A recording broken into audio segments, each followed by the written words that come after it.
What's going on, guys? I'm a regular guy with the Regular Guy Firearms channel. Thanks for watching. Now, you guys read the title. So, here it is. Just over time, people start figuring out what my carry gun is and everything else. And here's a lot of dumb crap that tends to happen on the internet. Generally speaking, if someone digs Glocks or any of the fantastic plastic guns, it's automatically assumed that they hate 1911s and vice versa, right?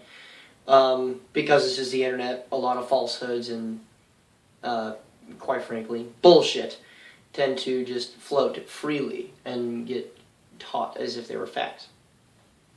So here it is. This is as non-biased as I could possibly think of, because yes, I do have my own biases. But this is as non-biased as I could construct a video around the 1911 and its carryability, right? Or whether or not you should. Okay, so let's talk about the biggest strengths and issues that 1911s have, okay? Because contrary to growing popular belief, I love 1911s. I really do. I've been shooting them forever. And people have said this a billion times, and I hate to sound cliche, but it's more American than apple pie is. Literally, it is more American than apple pie is, because it's been around forever. You know, that and it's helped dudes fight wars and stuff. So, you know, easily, far more American than that. Now, check it out.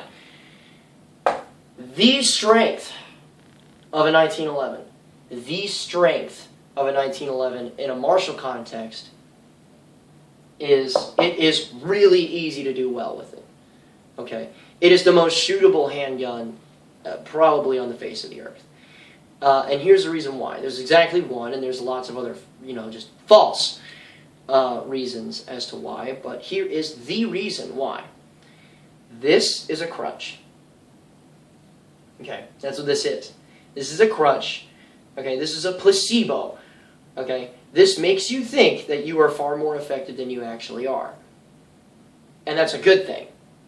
It is. It's a good thing. This is the best designed pistol trigger ever. Okay? And the reason why I say that is the trigger bar in the thing moves straight to the rear every single time. It's a 1/8 inch pull by a 1/8 inch reset. Okay?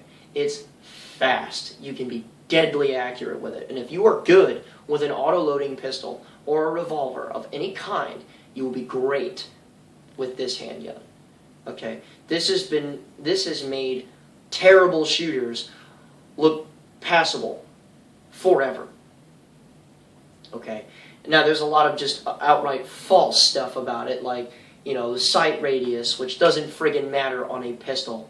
Sight radius just does not matter on a pistol, okay, especially a defensive pistol, okay, because what you are focusing on is this and this. That's it. Another really retarded one is grip angle. If you are squared away fundamentally, this doesn't matter, okay? It's a Ford or a Dodge. So grip angle and the argument that has just swelled from this is stupid. Okay? Can you press the trigger properly while focusing on a front sight? Yes or no? If the answer is yes, you can shoot anything. It's not that hard. Okay? And what is also kind of funny is that, there's a lot of stuff perpetuated from those two things.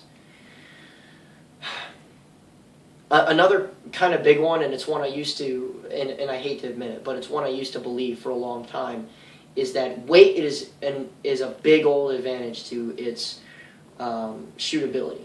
Not really.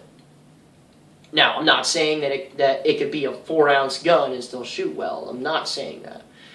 But the difference between this and a counterpart 45 is, as far as weight, is very negligible. Okay?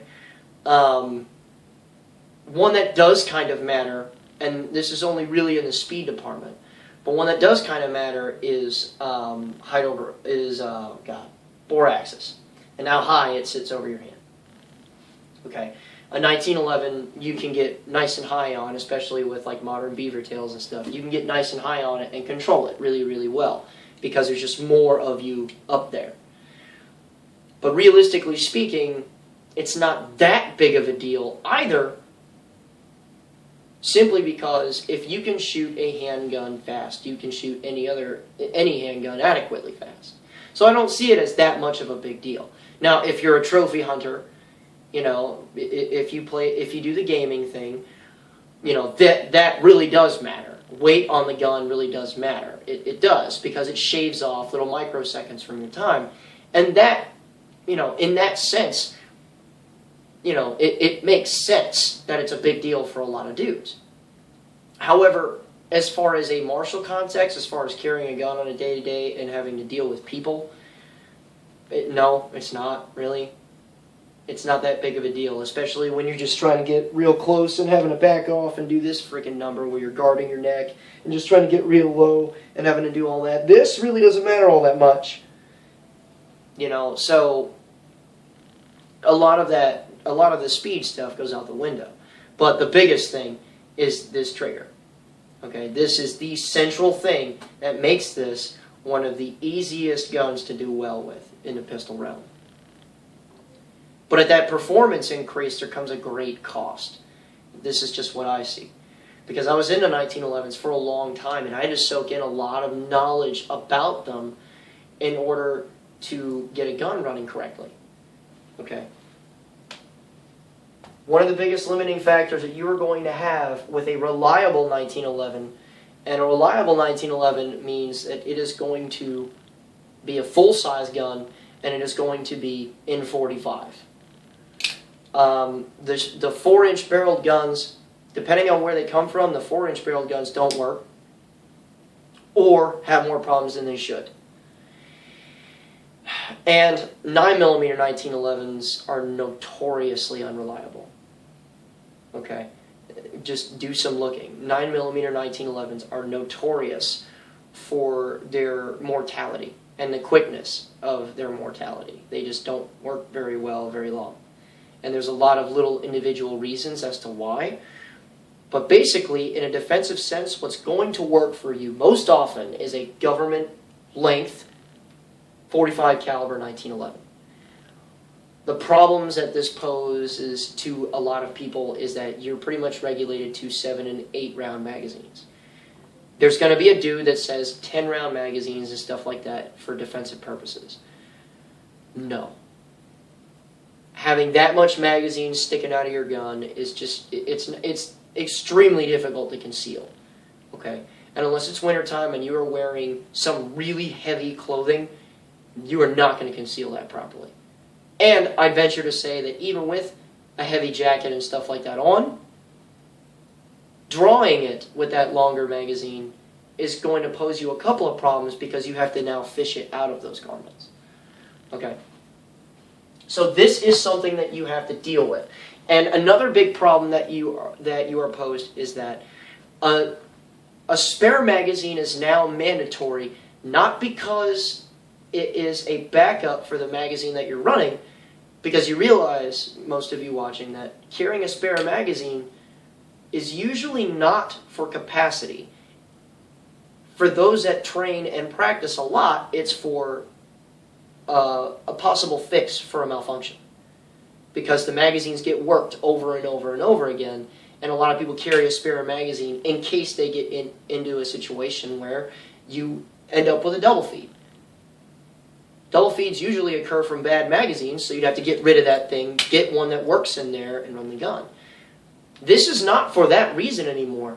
It's because your capacity is low. Okay? And there's a lot of people that are going to come up here and say, you know, oh, well, if you need more than 8 rounds to deal with your problem, then okay. First of all, that's derpy as hell. Okay? Because as probably a Second Amendment advocate, you pretty much just told me the same stuff that the Bloomberg crew did. You don't need more than X rounds. Here's a magazine restriction. That is the same mentality. Okay, well, maybe it's not from the whole gun grabber method of thought. Let's make that even worse. Why are you planning for worst case scenario? Because I'll venture to say, okay, 8 rounds plus 1, because you will go plus 1 in a 1911. 9 rounds is adequate for one guy. But statistically speaking, about half the time it's more than one guy that's trying to mess with you. Why would I be in a fight for my life and wish that I had less ammunition? See what I mean? So, a spare magazine is mandatory for 1911. A big one, and this one actually does kind of suck, maintenance for 1911s. There's a lot of stuff that you have to be cognizant of in order to keep this gun running. Lots of little springs, lots of little things here and there. You will own a headspace gauge. Okay, you will. You will own specialized tools for 1911 if you run one for a long time. I own them. I understand the struggles for dudes that carry them on a day-to-day basis. I do. Because like I said, I truly love this gun. But it is something that you're going to have to worry about. Stuff wears out in these guns. And what's funny is that these are similar to an M60. Okay, when you had one properly assembled and all the parts are good to go, it will run for days. But little things wear out. Okay, little things wear out. And when little things start to wear out, it starts to shut the gun down. Okay, so there's that. Expense. There's no disputing that 1911s are just more expensive than all of their counterparts. And I'm not even talking about the cost of the gun. Okay? You can have the discipline required to buy this and the tools for it, and the ammo, and the magazines, right? But the problem with that is that even if you have the discipline to do all of that, you will be shooting less. You will be training less. You will be practicing less. Yes, those two words are different. So, it's going to be what it's going to be. Because 45 cal ammo, ball, man, it's bad. It's more expensive now than rifle ammunition. Okay? If not by much, it still is. Pistol caliber, a pistol caliber that is more expensive than rifle ammunition is a caliber that you will be shooting less of, that is. And here's another problem. Another problem is that defensive ammo is outrageous for it. You know, so expense is yet another thing that you will have to deal with a 1911. This is just the facts. You will be dealing with it. Okay? Size. Weight is a consideration also for a lot of people. But size is the biggest thing that you have to worry about with a 1911. Because it's not even this that's an issue. This is an issue. Okay? Because once you've got this thing concealed, first of all, appendix carry is nearly impossible, especially with these beaver tails and stuff, man. You go and try to pick something up with this and get stabbed in the stomach, you won't do it anymore. You know? Or you sit down in your car with it and then have to step on your brakes real hard, you won't carry appendix with a 1911 anymore. Those are just the facts. It's going to happen. People will consider it and then walk away from it. So you're pretty much regulated to one style of carry. That's 3 or 9 o'clock, depending on what your hand is. And, slight variation here and there for what your body type is. Like, for instance, for me, it's a little bit further back on my back. So, like, an 830 or a 730 position, depending on what type of holster I'm using. So, that being said, you will never bend over ever again. You will have to squat, because if you bend over for anything, even the slightest bit, like if you're reaching into an awkward place or whatever, you end up with a tail. It will alter your behavior. Okay, so it is something you need to consider. I put a question mark by reliable and reliability in general for 1911. Because here's the deal. It used to be that the only 1911s that were reliable, that existed, I mean truly reliable, like you could run out and train with the thing hard. you could end up putting 25, 30,000 rounds through it and not have massive issues, only if it fit into certain formats. It was either a GI spec gun only, where there were no impressive doodads on it or anything to tighten tolerances, which is the most retarded thing I've ever heard of. Tightening tolerances to the point where it required a break-in period on what you're marketing as a fighting handgun is stupid to me. Because a my gun sucks period should never happen for a defensive firearm. Okay, so it was either that gun or the hand-built, handcrafted custom guns from like Wilson. And, you know, there were a lot of Ed Browns that were out there. And Nighthawk Custom and stuff. That used to be the thing. It used to be to where that was it. But people started to catch on to the fact that CNC machining was screwing things up. Because the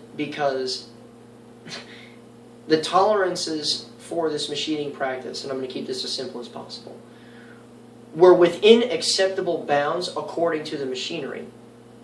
But once fully assembled, the gun was either a little too tight or a little too loose. And once you fall into that category, it's not going to run correctly. You're going to end up with lots of stoppages or something's going to break.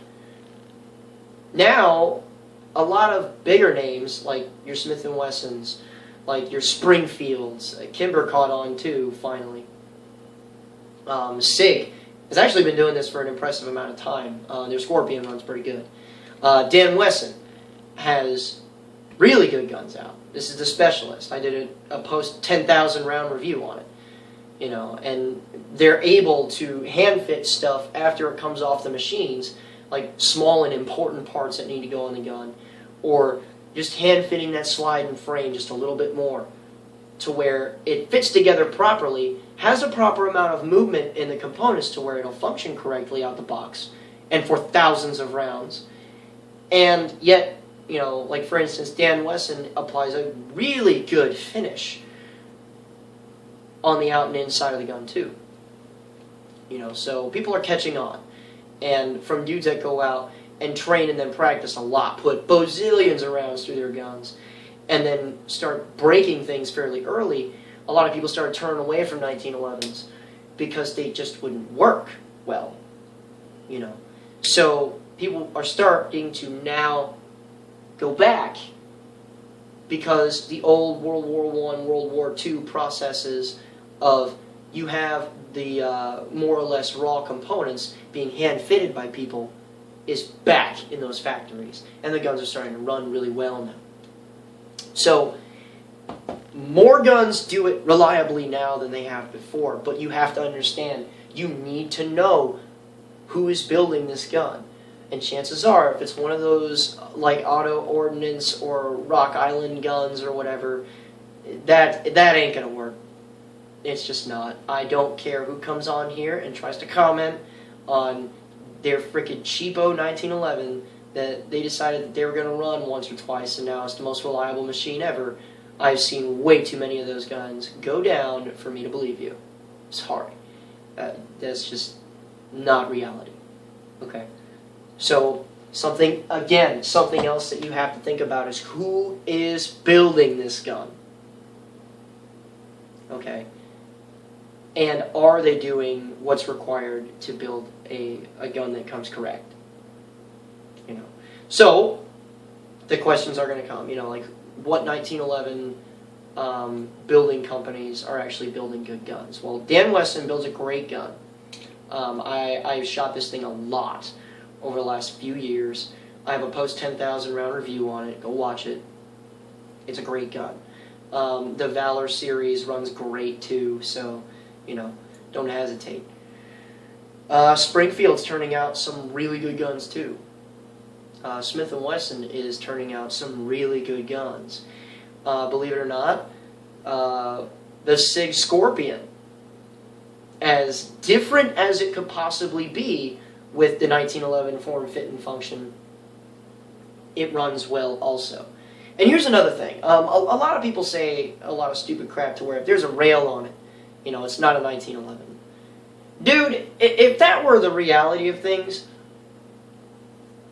ARs don't exist anymore. Because AR-15s were initially built with an integrated carrying handle that you couldn't separate and smooth handguards. That's retarded. It's still a frickin' 1911. Internal, external extractor, rail on it, whatever. Beaver tail, dude, it's a 1911.